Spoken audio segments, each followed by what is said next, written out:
በአዲስ ህይወት መኖር ስንል በቅድስና መኖር ማለት ነው። አያችሁ፣ በአዲስ ህይወት በተለወጠ ህይወት መኖር ማለት በተለወጠ ህይወት መኖር ነው። አንደኛ። ሁለተኛ አሮጌውን ባህሪ መተውና አዲሱን ባህሪ መለማመድ ነው። ሶስተኛ የክርስቶስን ፈለግ መከተል ነው። አራተኛ ከዓለማዊነት መጠበቅ ነው። አምስተኛ በቅድስና መኖር ነው። እነዚህ 5 ሀሳቦች አንድም የተለያዩም ናቸው፣ አንድም ናቸው። ግባቸው ጎላቸው አንድ ስለሆነ የተለያዩ ናቸው። ተግባራዊ ስናደርጋቸው ለየብቻ ነጥለን ስናያቸው የበለጠ የሚብራሩ ስለሆኑ ነው።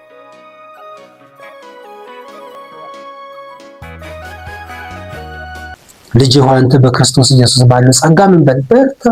ይሄ ጸጋ ነው የሚያስፈልገን። እህቶቼ የትኛውም ዓለም ላይ የምትኖሩ እያያችሁት እንደሆነ አውቃለሁ። በጣም ደስ ይላል። እግዚአብሔር ይመስገን። የትኛውም የድህነት ጥግ፣ የትኛውም የብልጽግና ጥግ ውስጥ ሆኑ፣ የትኛውም ምቾት ውስጥ ሆኑ፣ የትኛውም ዝቅታ ውስጥ ሆኑ ማተር አያደርግም። ለእግዚአብሔር ምኑም ነው። መንፈስ ቅዱስ ከእናንተ ጋር እንዳለ ታውቃላችሁ አይመስላችሁ ማለት? ለምን ብዙ ልምምድ ታውቃላችሁ። ራበኝ ስትሉ እኮ ዝም ብላችሁ አይደለም፣ ታውቃላችሁ፣ ስሜቱን ታውቃላችሁ። ጠገብኩ ታውቁታላችሁ፣ ስሜቱ ጣፈጠኝ ታውቁታላችሁ። መረረኝ ታውቁታላችሁ፣ ስሜት ይሰጣችኋል። በጣም አዝናለሁ። ብዙዎች የዚችን ታክል እንኳን ቅንጣት እግዚአብሔር ውስጣቸው ያለ ያክል እንደማይሰማቸው ግን የሚመላለሱ ሰዎች እንዳሉ ታውቃላችሁ። እግዚአብሔር ምሕረት ያድርግልን በእውነት። እንደ ክርስቶስ በጎ ወታደር ከኛ ጋር መከራን ተቀበል። ቅድም ያልኩት በውትድርና የሚያገለግል ሰው አዛዡን ለማስደሰት ይጥራል እንጂ በሌላ ስራ ራሱን አያታልልም። ስለ ውትድርና ያልነው። እንደዚሁ በውድድር የሚሳተፍ ሰው የውድድሩን ሕግ ጠብቆ ካልተወዳደረ የድሉን አክሊል አያገኝም። ውትድርና ያስከተተውን ሊያስደስት ምን ማለት አለበት? መጀገን አለበት፣ መታገል አለበት። ለዛ ምን ማለት መቆም አለበት። አትሌቲክሱስ ሕጉን አውቆ መርሁን አውቆ በዛ ሄዶ አሸንፎ አክሊሉን ይቀበላል። አለበለዚያ አክሊል አያገኝም ይላል። ትጉ ገበሬ ከሰብሉ ለመጠቀም የመጀመሪያ ሊሆን ይገባዋል። ትጉ ገበሬ። አያችሁ፣ ገበሬ አይደለም፣ ትጉ ገበሬ ነው። ምን የሚለው ከፍሬው ተጠቃሚ የሚሆነው ይለዋል። እኔ የምለውን ልብ በል ልጄ፣ ጌታ በሁሉ ነገር ማስተዋልን ይስጥ። በእውነት እግዚአብሔር ማስተዋል ይስጥ። በአዲስ ሕይወት መኖር ብርቅ ሆነ እኮ አሁን፣ በቃ ብርቅ ሆነ። ክርስትና ማለት ግርግር፣ ክርስትና ማለት መጮህ፣ ግርግር፣ በቃ ክርስትና ማለት መልበስ፣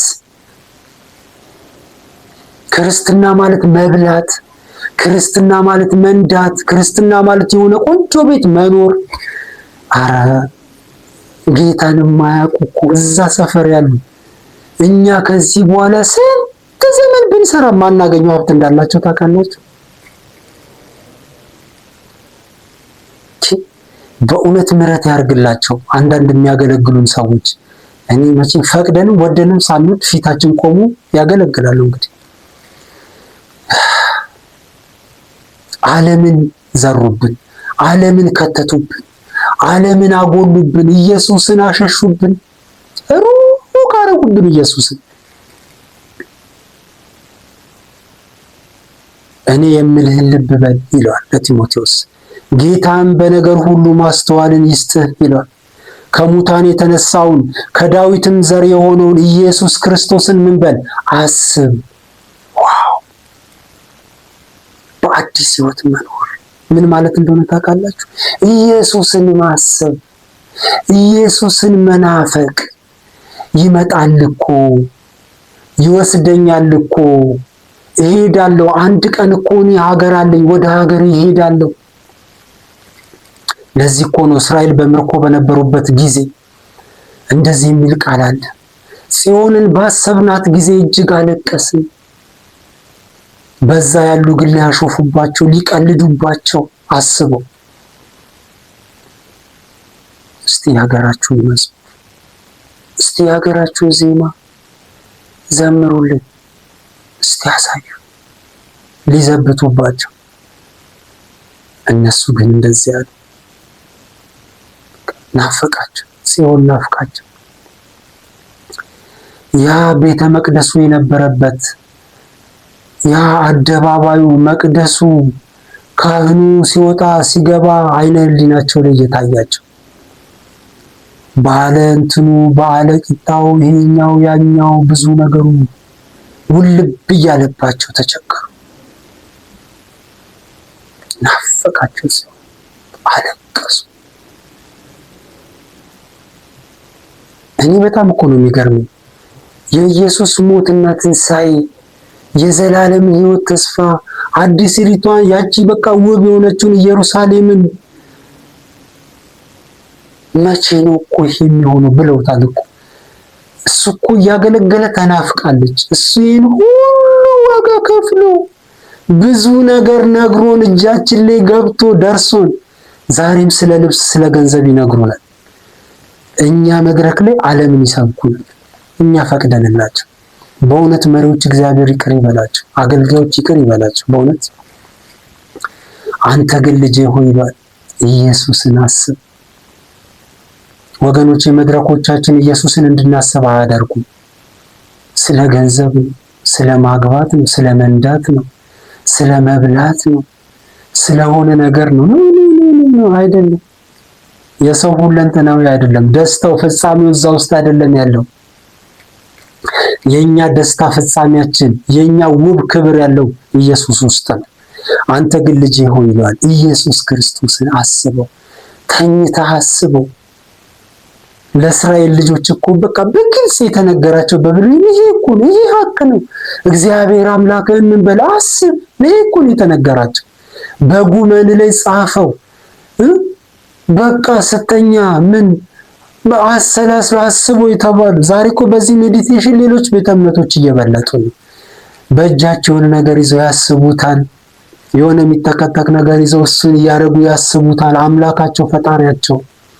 እኛ ግን ተሰጥቶን ዛሬ ሌላ ነገር ይነግሩናል። አንተ ግን ልጄ ሆይ ይሏል። ኢየሱስን አስበው። ለአንተ የሞተልህን ኢየሱስ ክርስቶስን ምን በል አስብ። ከኔ የሰማኸው ወንጌል ይሄ ነው ይለዋል። ሃሌሉያ። እኔ ልንገራችሁ እውነተኛ ወንጌል ይሄ ነው። ኢየሱስን ማሰብ፣ የተደረገልንን የተሰራልንን ማሰብ፣ እግዚአብሔር ያደረገልንን ውለታ ማሰብ፣ ይሄ ነው ወንጌል።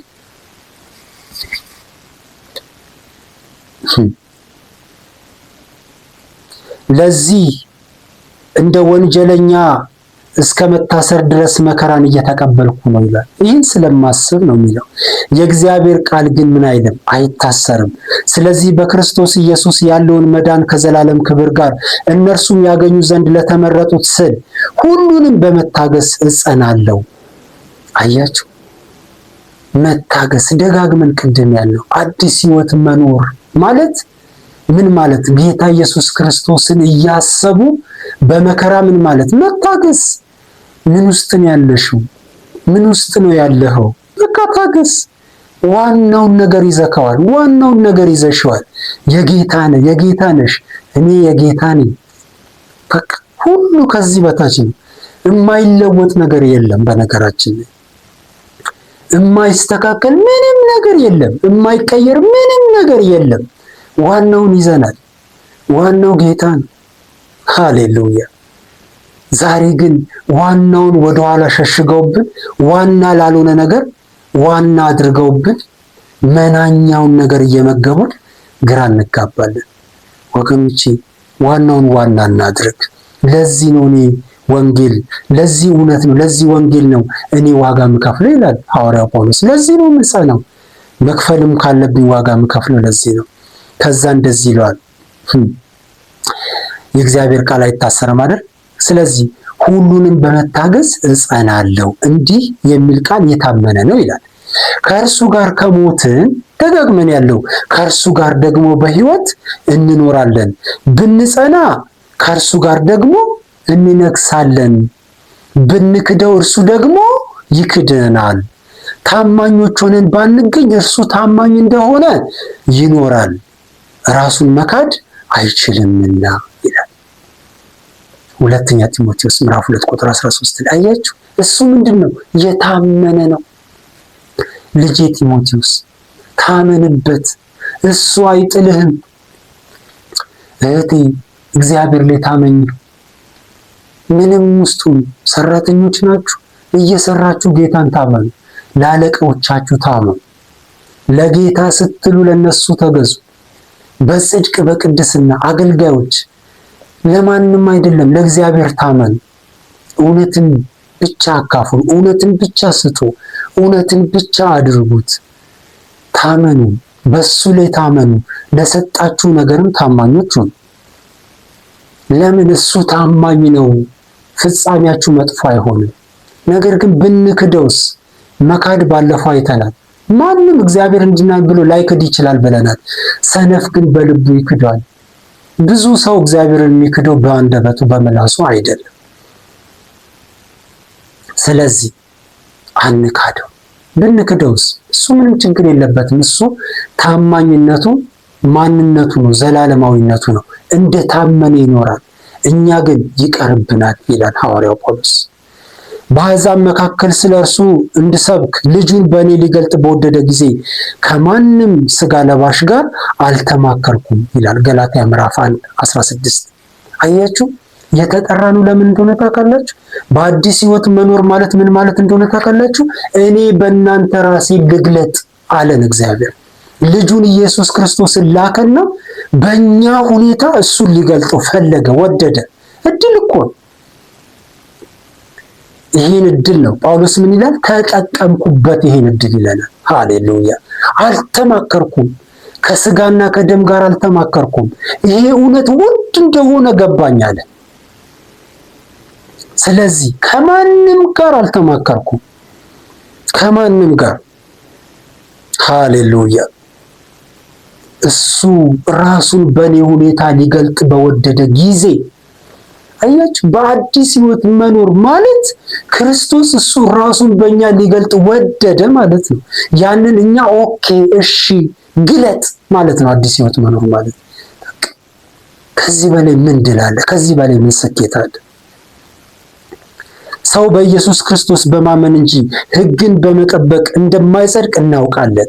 ስለዚህ ሕግን በመጠበቅ ሳይሆን በክርስቶስ በማመን እንጸድቅ ዘንድ እኛም ደግሞ በክርስቶስ ኢየሱስ አምነናል። ሕግን በመጠበቅ ማንም አይጸድቅምና በክርስቶስ ለመጽደቅ ስንፈልግ እኛ ራሳችን ኃጢአተኞች ሆነን እንገኛለን። ታዲያ ክርስቶስ ኃጢአትን እንዲስፋፋ ይፈልጋልን? ፈጽሞ አይደለም። ያፈረስኩትን መልሼ የምገነባ ከሆነማ ሕግ ተላላፊ መሆኔን አረጋግጣለሁ ይላል ሐዋርያው። ለእግዚአብሔር እኖር ዘንድ በሕግ በኩል ለሕግ ሞቻለሁና ከክርስቶስ ጋር ተሰቅያለሁ። ሃሌሉያ! ከእንግዲህ እኔ አልኖርም፣ ነገር ግን ክርስቶስ በውስጤ ይኖራል። አሁንም በሥጋ የምኖረው ኑሮ በወደደኝና ስለ እኔ ራሱን አሳልፎ በሰጠው በእግዚአብሔር ልጅ ላይ ባለኝ እምነት ነው ይላል። አይገርምም? እኔ አሁን በሕግ በኩል ለሕግ ምን ብያለሁ? ሞቻለሁ። ለእግዚአብሔር እኖር ዘንድ በሕግ በኩል ለሕግ ምን ብያለሁ? ሞቻለሁ። እኔ አሁን አልኖርም፣ ክርስቶስ ግን ምን ይላል? በእኔ ይኖራል። እኔ ተሰቅያለሁ ይላል። እኔ ተሰቅያለሁ። እኔ አሁን አልኖርም። አያችሁ፣ በአዲስ ሕይወት መኖር ማለት መሰቀል ማለት ነው። ለዓለም፣ ለሥጋ፣ ለኃጢአት መሞት ማለት ነው። ለጌታ መኖር ማለት ነው። እኔ አሁን አልኖርም፣ ክርስቶስ ግን በእኔ ምን ይላል? ይኖራል። ሃሌሉያ! ዋው! ኢየሱስ ጌታ! ሃሌሉያ! ከእንግዲህ እኔ አልኖርም። አያችሁ፣ አንቺ እኮ አሁን አትኖሪም። በጌታ ነሽ። አንቺ እኮ አሁን አትኖሪም። በጌታ ነህ። እውነት አንተ አትኖርማ። እኔ በጌታ ነኝ። እኔ አልኖርም። አሁን እኔ ዘሬ ክንዴ የከሌ ውሽ በቃ አልሞተም። ይሄ ሰውዬ ካለ ማለት በጌታ ነኝ እያለ እንደዚህ ከው እኛ ለዚህ ምን ብለናል? ሞተናል። እኛ ዘራችን ኢየሱስ ነው። ክብራችን ኢየሱስ ነው። ዘራችን፣ ሰውነታችን፣ ሁሉም ሰው ነው። በቃ ለኛ ሰው ነው። ማንም በክርስቶስ ቢሆን ለኛ ሰው ነው። ከዳነ ደስ ይለናል፣ ህብረት እናደርጋለን። ከዳነ ካልዳነ እንጸልይለታለን፣ ህብረት እናደርጋለን። እናንተ ግን ምን ብላችኋል? ሞታችኋል ከክርስቶስ ጋር ምን ብላችኋል? ተሰቅያለሁ ይላል። ተሰቅያለሁ። ስለዚህ ሃሌሉያ። የሚገርም ነገር እኮ። ነገር ግን ክርስቶስ በውስጤ ይኖራል። ደጋግመን እስካሁን ያለው ክርስቶስ የት ይኖራል? በእኔ ውስጥ ይኖራል። እኔ ውስጥ እየኖረ ነው ያለው። ለዚህ እኮ ነው መጠንቀቅ፣ በአዲስ ህይወት መኖር ያለብን። እስኪ አስቡት። እኔ ልጆቼ ሲወለዱ የእርግዝናቸውን ጊዜ አስታውሳለሁ። እና አሁን አንድ እርጉዝን አስቡና፣ እርጉዝ ሴት ታኮላ አርጋ ትሄዳለች? እንደ ቀድሞ እንደ በፊቱ ትሮጣለች? ያገኘችውን ትበላለች? ያገኘችውን ትጠጣለች? በፊት የምትለብሳቸውን ውጥርጥር አድርጎ የሚይዟት ኖርማል ጊዜ እንኳን ያሉት ልብስ አርማት ነገር በቃ ማአት ነገር እኮ ነው የሚቀየረው እርግዝና ላይ። በተለይ እየገፋ ሲሄድ ብዙ ነገር ይቀየራል። አለባበስ ይቀየራል፣ አመጋገብ ይቀየራል፣ አካሄድ ሁሉ ይቀየራል፣ ብዙ ነገሩ ይቀየራል። ለምን? አርግዛለች። ውስጧ የተፈጠረ ሰው አለ። ስለዚህ ያ ጽንስ ምን እንዳይጎዳ ስለሚፈለግ ተፈልጎ ስለሆነ ያ የሆነው አካሄድ ይቀየራል። አመጋገብ፣ ድምፅ ራሱ ይለው ብዙ ነገር እኮ ነው የሚቀየረው እርግዝና ላይ። ከወለዱ በኋላ አንዳንዴ እኮ የእግዚአብሔር ጸጋ ይገርማል። እህቶች የተሰጠው እንደገና ይመለሳሉ። ደስ የሚለው ግን የሆኑ ወራቶች ግን ያልፋሉ። የሚገርማችሁ ነገር የሚወዱትን አይለብሱም፣ የሚፈልጉትን ጫማ አያረጉም፣ የሚፈልጉትን አይበሉም። ሊደብራችሁ ይችላል። በፊት በጣም የሚወዱት ነገር ያስጠላቸዋል። አንዳንዶች በፊት ፈጽሞ የማይፈልጉት አይተውትም አንዳንዱን የማያውቁትን ምግብ ሁሉ ደግሞ ሊፈልጉት ይችላል። ምንድነው ይህን ሁሉ የሚያደርገው ካላችሁ ውስጣቸው ያለው ነገር ታውቃላችሁ። እኛ ውስጥ እኮ ያለው ክርስቶስ ነው። ስለዚህ በክርስቶስ ኢየሱስ በማመን ይላል አይደለ? በውስጣችሁ ይኖራል። በጌታ በማመናችሁ ስትድኑ ዝም ብሎ አባባል አይደለም፣ እናንተ ውስጥ መኖር ጀምሯል። መኖር እኮ ጀምሯል ጌታኛ ውስጥ። እኔ ለምን እንደሚቀንብን በኢየሱስ ስም። አሁንም በስጋ የምኖረው ኑሮ በወደደኝና ስለኔ ራሱን አሳልፎ በሰጠው በእግዚአብሔር ልጅ ላይ ባለኝ እምነት ነው። የእግዚአብሔርን ጸጋ አላቃልልም ይላል። አላቃልልም።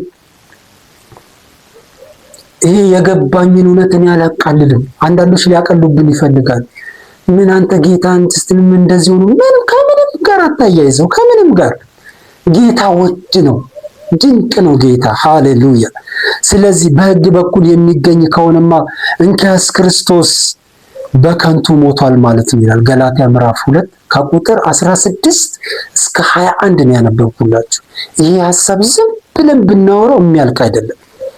ግን ጳውሎስ ምን ይላል? አላቃልልም የሚል ሐሳብ ያነሳል። በአዲስ ሕይወት መኖር ማለት በጌታ ሆኖ መኖር ማለት ይሄ ነው። ማንም እንዲያቃልል አትፍቀዱለት። እኔ የጌታ ልጅ ነኝ በሉት።